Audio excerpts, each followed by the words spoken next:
The sword of Damocles has finally been taken down from the wall. On April 19th, Good Shepherd Sunday, Bishop Bernard Fellay stood before the faithful at the Immaculata in St. Mary's, Kansas. He did not offer soft words. He delivered a warning so stark it sounds like an alarm bell heard around the world.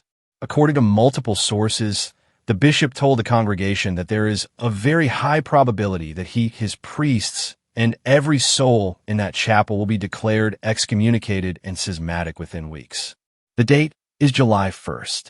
At the SSPX International Seminary in Econ, Switzerland, the Society intends to consecrate new bishops without the approval of Pope Leo XIV. The Vatican has already set the stage. The Dicastery for the Doctrine of the Faith has warned that this act would constitute a decisive rupture of ecclesial communion. Now, the bishop who went through this fire once before, during the infamous consecrations of 1988, wants you to know the flames are coming back.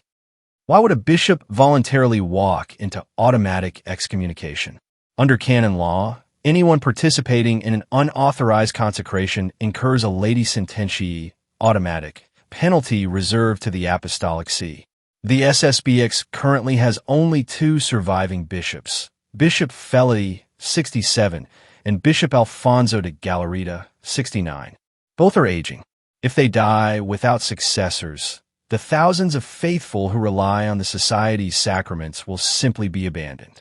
The Vatican's counteroffer was dialogue, but only if the SSPX canceled the consecrations. For Bishop Fellay, that condition is a trap.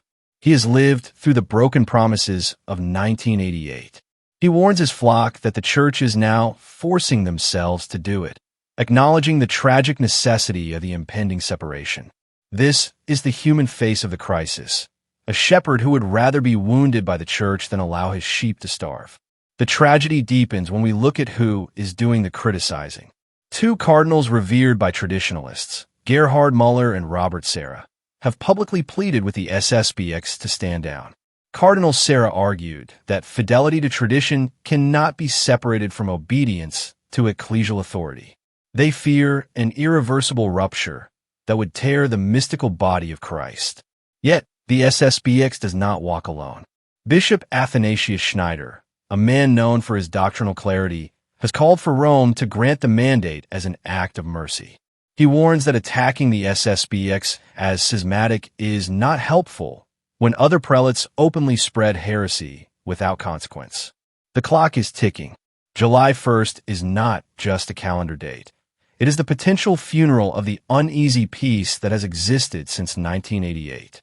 Bishop Fellay is preparing his flock for the worst. The faithful in St. Mary's, Kansas, know that in a few weeks, they may wake up outside the official boundaries of Rome. But as they look at the altar, they ask the painful question, is it better to be a faithful Catholic outside the structures or a confused Catholic inside them?